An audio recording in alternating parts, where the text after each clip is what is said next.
Hello students, my name is Mohit Baweja and welcome to my channel Advanced Coaching Classes. Guys, method है substitution और हमने basic questions इसके complete किए हैं.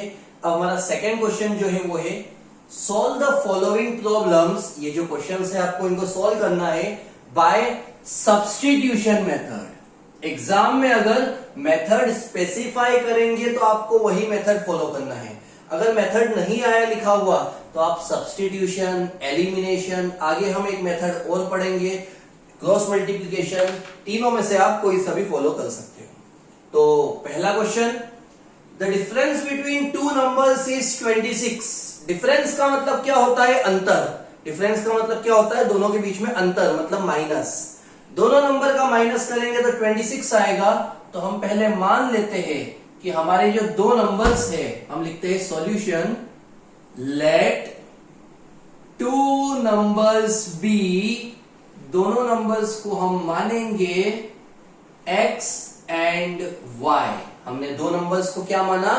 x और y. According to question, according to question मतलब question के हिसाब से. पहली लाइन ध्यान से देखना क्या लिखी है. लिखा है the difference between two number is 26. मतलब दोनों नंबर का माइनस करने पर आएगा 26. ये होगी हमारी इक्वेशन नंबर फर्स्ट. पिछले क्वेश्चंस में आपको इक्वेशन बना के देते थे. इस बार हम इक्वेशन खुद बनाएंगे और उसके बाद उसका सब्स्टिट्यूशन करेंगे. तो हमने पहली इक्वेशन सेट करी, बड़ी ही आसान थी. क्या हुआ? डिफरेंस, डिफरेंस मतलब माइनस करना है दो नंबर का. दो नंबर कौन से है? एक्स और वाई. इस मैथमेटिक्स फील्ड के अंदर आप एक बात ध्यान रखना, जब भी आप मैथ्स के क्वेश्चन सॉल्व करोगे, इस, वास या वेयर, ये तीनों में आपको इक्वल का साइन लगाना है. इस प्रेजेंट टेंस के लिए होता है, वास पास्ट टेंस के लिए और वर फ्यूचर टेंस के लिए. तो हमने लिखा x माइनस वाई इक्वल 26. अगली लाइन है वन नंबर. वन नंबर मतलब x, वन नंबर मतलब कोई सा भी एक नंबर. तो हमने क्या माना? x इज का मतलब होता है इक्वल. अभी मैंने बताया था. 3 टाइम्स, टाइम्स का मतलब होता है मल्टीप्लाई. तो टाइम्स की जगह हमने क्या मल्टीप्लाई का सिंबल बनाया. 3 times the other. Other number कौन सा है? y. 3 और y का मल्टीप्लाई करेंगे तो हो जाएगा 3y प्लस 3y. इस साइड आएगा तो माइनस 3y. इक्वल में कुछ नहीं बचेगा, 0. Equation number second. यहां पर हम लिखेंगे अगेन, क्योंकि ये हमने फर्स्ट लाइन से इक्वेशन बनाई और ये हमने सेकेंड लाइन से इक्वेशन बनाई. कैसे बनी वापस देखना. वन नंबर, वन नंबर मतलब x, इज का मतलब इक्वल. 3 टाइम्स, 3 टाइम्स, टाइम्स मतलब multiply, the other, other number है y. 3 और y 3y. हमेशा एक बात ध्यान रखना, जब भी आप लीनियर इक्वेशंस को सॉल्व करोगे, हमेशा x के पास में y आएगा और इक्वल में आपका कांस्टेंट नंबर आएगा. ये y इस साइड आया, माइनस में हो गया, कोई नंबर नहीं बचा तो हमने माना 0. आप चाहो तो इसे भी सॉल्व कर सकते हो, लेकिन एक इक्वेशन को सेटअप करने का पैटर्न होता है जो मैं हमेशा यही बताता हूं. x के पास में y इक्वल में कांस्टेंट नंबर. अब हम लिखेंगे, ये हमारी दोनों इक्वेशंस आ चुकी है. सब्स्टिट्यूशन क्या होता है आप लोग जानते हो, आपने प्रीवियस वीडियो देखी होगी, उसमें यही पैटर्न फॉलो होता है. दोनों इक्वेशंस के बाद हम लिखते हैं फ्रॉम इक्वेशन फर्स्ट. पहले हम कौन सी इक्वेशन लेंगे? फर्स्ट वाली. फर्स्ट इक्वेशन ये है x माइनस वाई इक्वल 26. इसमें से हमेशा x की वैल्यू निकलेगी, तो x की वैल्यू होगी 26 प्लस y. माइनस y सामने जाएगा तो क्या हो जाएगा? x equal 26 plus y. ये हो जाएगी इक्वेशन नंबर थर्ड. अब फर्स्ट इक्वेशन से x की वैल्यू लेकर हम सेकेंड इक्वेशन में पुट करेंगे तो लिखेंगे on putting the value of x, the value of x in equation second. First equation से वैल्यू निकाल के कहां डालना है? इक्वेशन सेकेंड में. x minus 3y equal 0. x की वैल्यू क्या है देख लो. x की वैल्यू है 26 प्लस y, तो यहां पर हम लिखेंगे 26 plus y minus 3y equal 0। अब ये अकेला y है, इसके साथ 3 है, 1 में से 3 जाएंगे तो क्या बचेगा? सभी को पता है 1 में से 3 जाएंगे तो 2 बचेगा, और 3 बड़ा है, उसका सिंबल नेगेटिव है, तो यहां पर लग जाएगा माइनस का सिंबल। क्या क्या किया? पहले दोनों लाइनों से दो इक्वेशन बनाई, इक्वेशन बनाने के बाद उसका सब्स्टिट्यूशन करेंगे। कैसे होगा? फर्स्ट इक्वेशन से x की वैल्यू आएगी, उसे हम सेकेंड इक्वेशन में पुट करेंगे, उसके बाद हमें y का आंसर चाहिए, तो अब हम लिखेंगे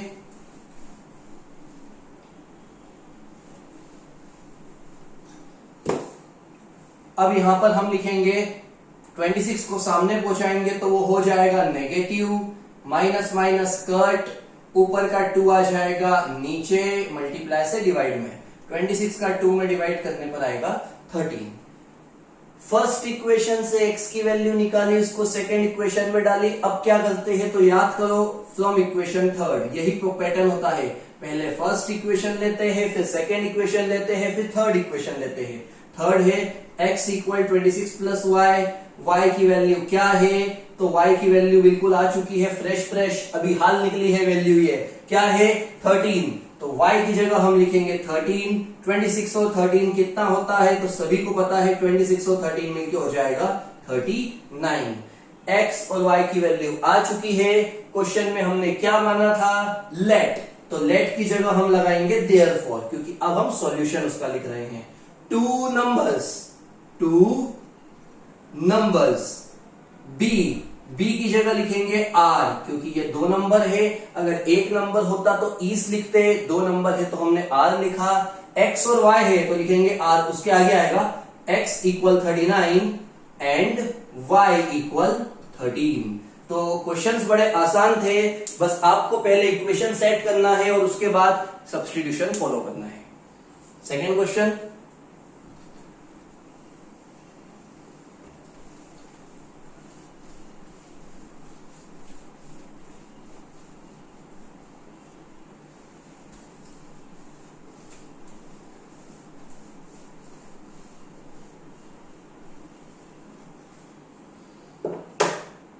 क्वेश्चन सेकेंड है, the larger of to supplementary angles, the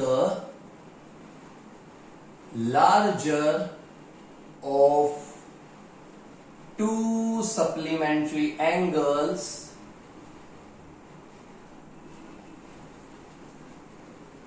exceeds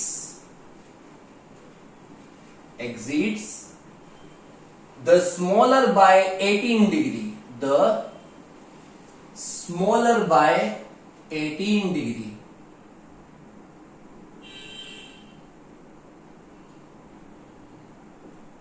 Find them, उन्हें आपको फाइंड करना है, वो जो दो एंगल्स है वो आपको निकालना है। क्वेश्चन में लिखा है एक लार्जर एंगल है, एक स्मॉलर एंगल है, तो हम मान लेते हैं सॉल्यूशन में, लेट द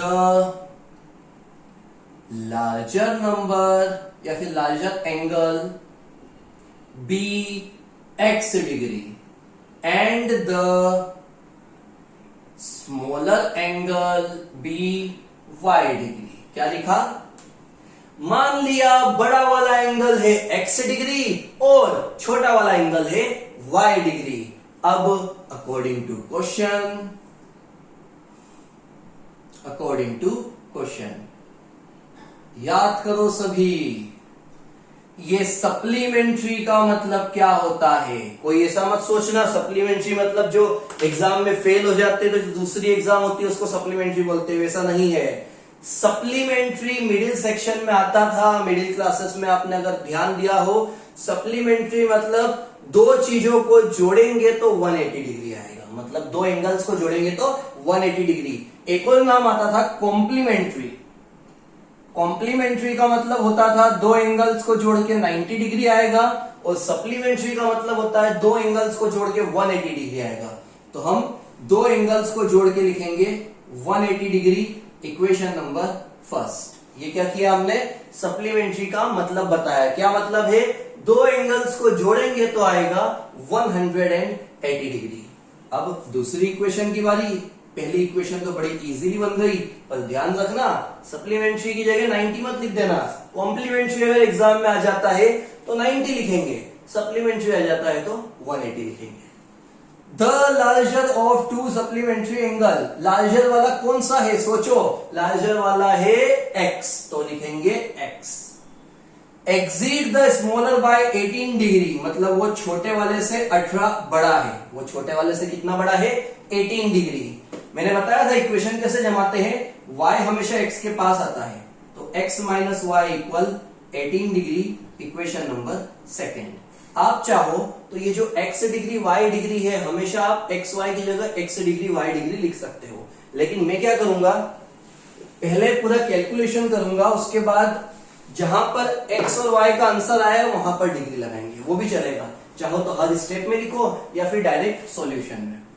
पैटर्न क्या फॉलो करते हैं? दोनों इक्वेशन बन चुकी है, सब्स्टिट्यूशन करना है। सबसे पहले कौन सी इक्वेशन? सोचो, सबसे पहले लेंगे इक्वेशन नंबर फर्स्ट।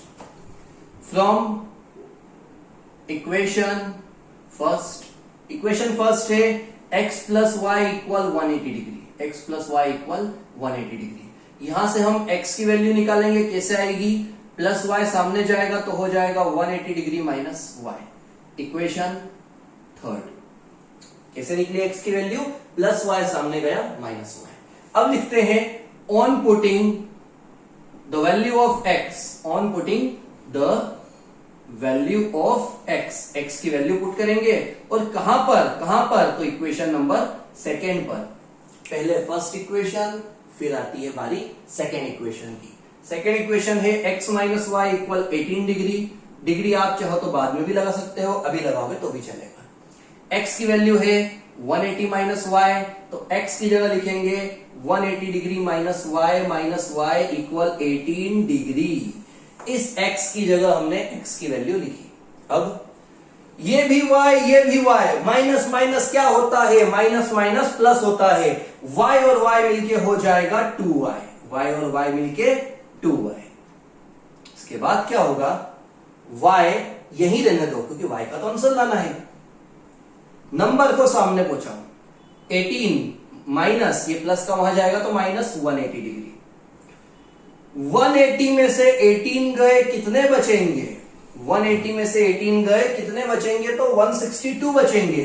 और ये जो 180 है बड़ा है, तो हम माइनस का साइन लगाएंगे, माइनस से माइनस कट। इसके बाद आपको y का आंसर लाना है। कैसे आएगा? मल्टीप्लाई का 2 आ जाएगा नीचे डिवीजन में, डिवाइड में। 162 अपॉन 2 इक्वल 81 डिग्री। y का आंसर आ चुका है 81 डिग्री। अब y का आंसर कहां डालेंगे? पहले फर्स्ट इक्वेशन ली, फिर सेकेंड इक्वेशन ली, अब लेते हैं from equation third. x equal 180 minus y, x equal 180 minus y, y का आंसर है 81, तो 180 में से 81 गए तो कितने बचे? तो आंसर आएगा 99 और साथ में डिग्री। अब लिखेंगे लास्ट में देयरफॉर, इस लेट की जगह therefore the larger angle, b की जगह इज, क्योंकि अकेला है, x अकेला है इस लाइन में, दो होते तो r लगाते। x इक्वल कितना आंसर है? 99 degree. And the smaller angle is y equal, y का आंसर क्या है? 81 डिग्री। आप लोग इस बात का ध्यान रखना, आप यहां पर एक्स वाई के ऊपर डिग्री नहीं लगाओगे चलेगा, लेकिन जब फाइनल आंसर आ जाए तो उसके ऊपर आपको डिग्री लगाना है। नेक्स्ट क्वेश्चन, ये आज का सबसे इंपॉर्टेंट क्वेश्चन है जो अब हम करेंगे।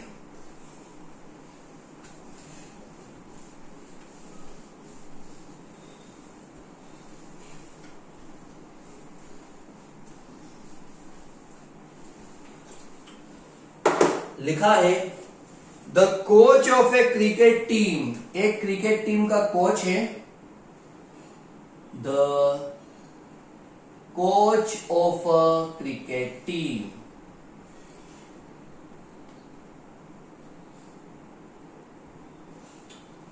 बाइज 7 बैट्स, वो क्या खरीदता है, 7 तो बैट खरीदे उसने, 7 बैट्स एंड 6 बॉल्स, और उसने 6 बॉल खरीदी, 6 बॉल्स फॉर ₹3,800। उसने ये जो खरीदा है कितने रुपए का है, 3,800 रुपए। लेटर, बाद में, शी बाइस, वो लड़की और कुछ खरीद रही है, वो क्या है, 3 बैट्स एंड 5 बॉल्स। उसने 3 बैट लिए और 5 बॉल ली, जो कितने की है, तो वो है 1,750 rupees, 1,750 rupees. Find the cost of each bat and ball, find the cost of each bat and ball.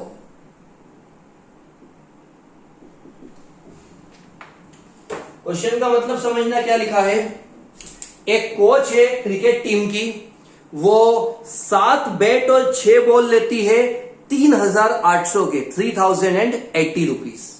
बाद में वो 3 बैट और 5 बॉल और लेती है 1750 रुपीज के। आपको कॉस्ट बताना है हर बैट और हर बॉल का।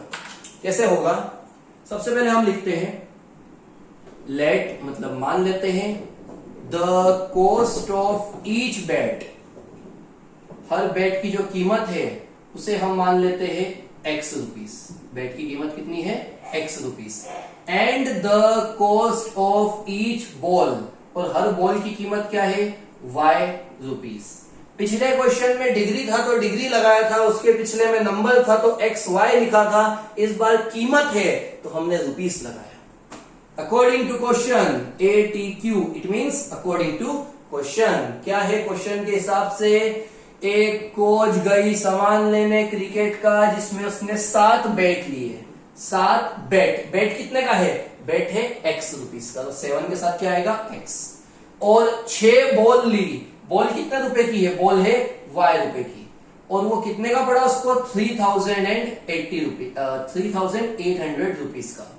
बीच में प्लस करेंगे, सीधी सी बात है, आप कोई सा भी सामान लेने जाओगे और कीमत जो दुकानदार आपको बिल बना के देगा उसमें वो टोटल ही करेगा, तो ये बैट और बॉल की कीमत मिला के कितनी हुई, 3,800।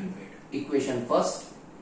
सेकेंड इक्वेशन देखते हैं यहां से, शी बाइज 3 बैट, 3 बैट मतलब 3x एंड 5 बॉल्स, 5 बॉल मतलब 5y, कितने की है, 1,750 रुपीज, 1,750। Equation number second. तो ये हमारी 2 लाइन से 2 इक्वेशंस सेट हो चुकी है। अब हम फॉलो करेंगे सब्स्टिट्यूशन मेथड। इक्वेशन बड़ी ही आसान बनी, क्या था, 7 बैट, तो बैट को हमने x माना, 6 बॉल, तो बॉल को हमने y माना, 3,800। उसके बाद 3 बैट, तो बैट को हमने x माना, 5 बॉल, तो बॉल को हमने y माना, 1,750। ये दूसरी इक्वेशन। अब हम स्टार्ट करेंगे हमारा मेथड। मेथड है सब्स्टिट्यूशन। फ्रॉम इक्वेशन फर्स्ट लिखेंगे पहले, 7x प्लस 6y इक्वल 3,800। हमेशा इक्वेशन फर्स्ट से x की वैल्यू निकालते हैं तो कैसे आएगी, प्लस 6y सामने जाएगा, वो हो जाएगा माइनस 6y, ऊपर का 7 आ जाएगा नीचे, ऊपर का जो 7 है वो आ जाएगा नीचे। Equation number third. क्या किया हमने, बिल्कुल आराम से देखना, 6y सामने गया तो नेगेटिव हो गया और ऊपर का 7 आ गया नीचे। अब लिखेंगे on putting the value of x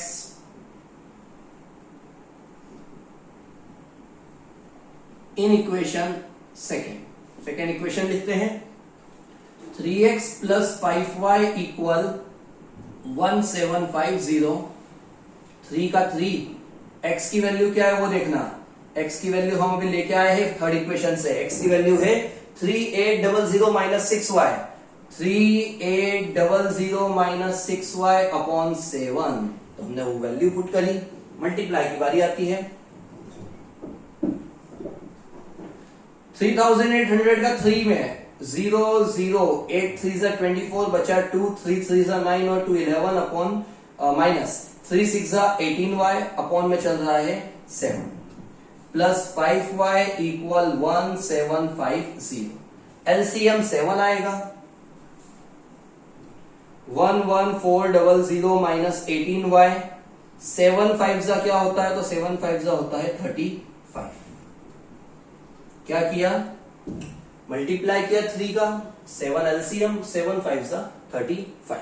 इसके बाद ये भी y माइनस प्लस माइनस 35 में से 18 गए तो 17 बचेंगे और वो भी पॉजिटिव। क्यों, क्योंकि 35 बड़ा है।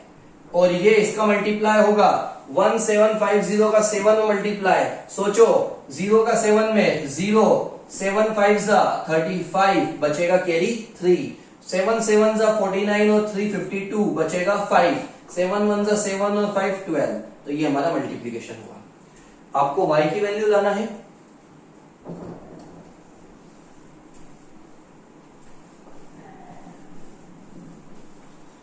कैसे आएगी देखना,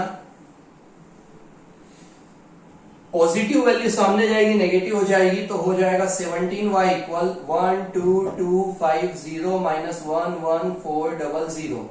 माइनस करेंगे क्या आएगा, 0 में से 0 गए 0, 5 में से 0 गए 5, 2 में से 4 नहीं जाएंगे, 12 में से 4 जाएंगे 8, तो 850 आएगा। ऊपर का 7 नीचे, 850 का 17 में डिवाइड, आंसर आ जाएगा 50। 17 5 85 और 0 का 0।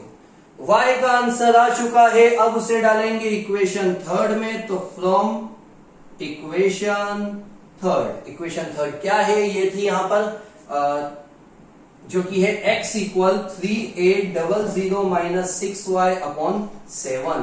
y की वैल्यू लिखते हैं 3800 माइनस 6, y की वैल्यू है 50 माइनस अपॉन 7। उसके बाद 6 का 50 में मल्टीप्लाई करेंगे तो क्या आएगा, 56 जा 300। तो अब हम लिखेंगे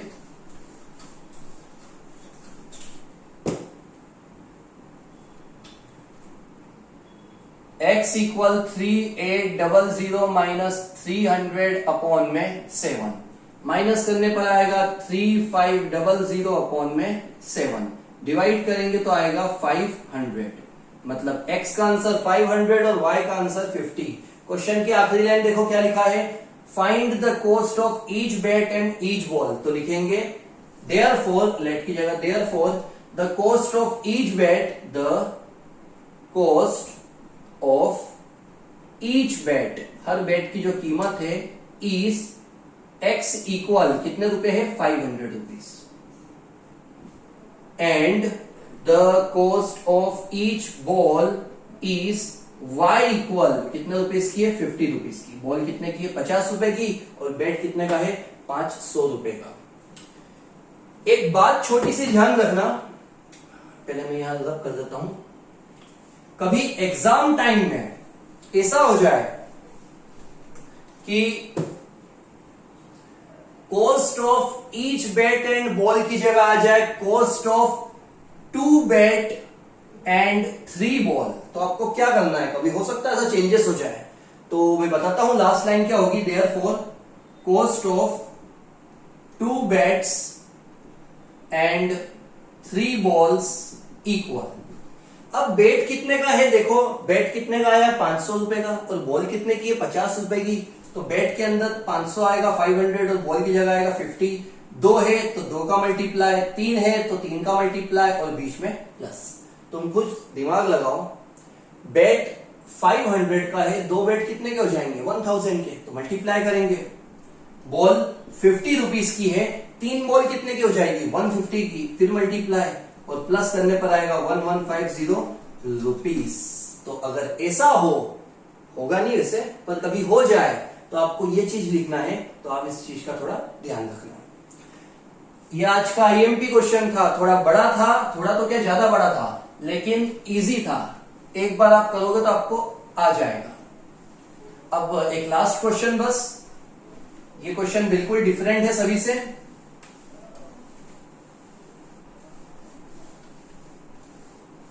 पहला क्वेश्चन हमारा था, सब्स्टिट्यूशन मेथड से एक्स वाई की वैल्यू निकालो। सेकंड क्वेश्चन जो आज हमने करा उसमें 3 क्वेश्चन करे, उसमें हम प्रॉब्लम्स को सॉल्व करते हैं, इक्वेशन हम बनाते हैं। अब जो हमारा लास्ट क्वेश्चन है वो है solve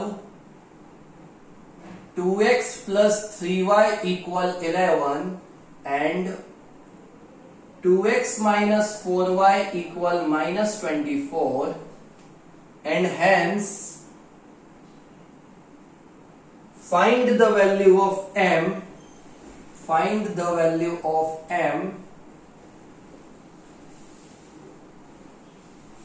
for which y equal mx plus 3।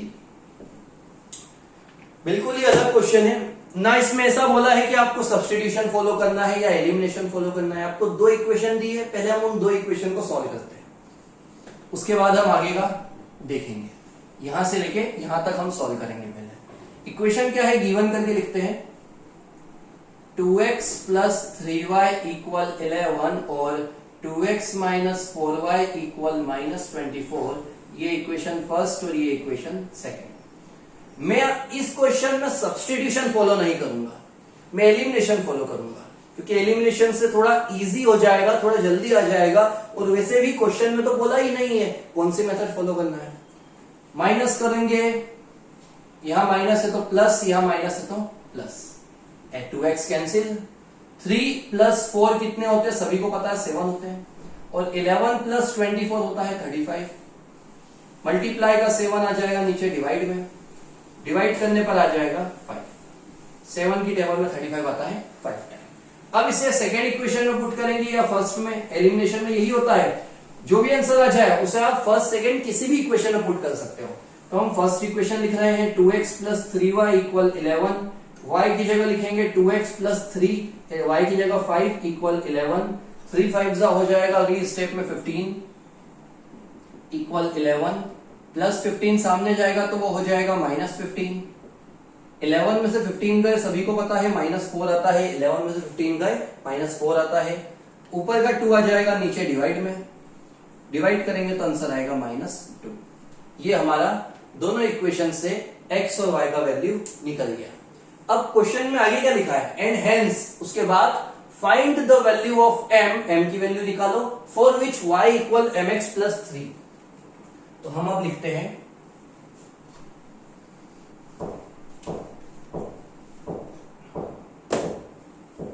Now equation क्या है, y equal mx plus 3। y की वैल्यू है 5 तो y की जगह 5, x की वैल्यू है -2 तो वहां पर आएगा -2 ब्रैकेट में, क्यों, क्योंकि वो मल्टीप्लीकेशन में। प्लस 3 इधर आएगा तो वो हो जाएगा -3 इक्वल -2 का m में मल्टीप्लाई -2m। 5 में से 3 गए 2 इक्वल -2m, ऊपर का -2 नीचे डिवाइड करेंगे तो आएगा 1, तो m का फाइनल आंसर हो गया -1। इस तरह से हमने एक्स वाई की वैल्यू निकालने के बाद वो वैल्यू यहां पुट करी तो m का आंसर आ गया। हमारी सब्स्टिट्यूशन मेथड कंप्लीट हो चुकी है। अब हम स्टार्ट करेंगे अगली क्लास में क्रॉस मल्टीप्लिकेशन मेथड।